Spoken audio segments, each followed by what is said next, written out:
Forte del recente boom demografico di Verona, il sindaco Federico Sboarina sembrerebbe accontentarsi del riconoscimento di status di città metropolitana. Ad estendere le mira sull'intera regione sono invece 3 consiglieri comunali del Partito Democratico, annunciando un ordine del giorno per un confronto con regione e governo per ottenere maggiori risorse, anche paventando la richiesta di trasferire il capoluogo di regione da Venezia a Verona.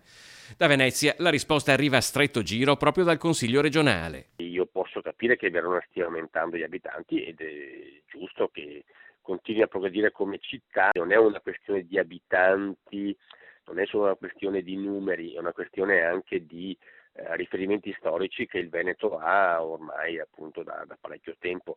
E quindi in questo momento per noi l'argomento non è all'ordine del giorno. Secondo Ciambetti il PD è già in campagna elettorale per le prossime regionali, ma l'uscita dei Dem veronesi è ovviamente respinta dai compagni di partito veneziani. Io credo che Venezia non sia solamente il capoluogo di regione, ma sia una città dal profilo internazionale, punto di riferimento per tutto il paese. Quindi non è in discussione il cambio del capoluogo del Veneto. Io voglio interpretare la proposta che arriva da Verona non tanto come una proposta, ma come una provocazione per porre la giusta attenzione su Verona, che è una città in crescita che rappresenta uno dei punti di forza del nord-est. Molte regioni italiane hanno un capoluogo che non solo sorge più o meno al centro del territorio di competenza amministrativa, ma supera per storia, economia e numero di abitanti le altre città.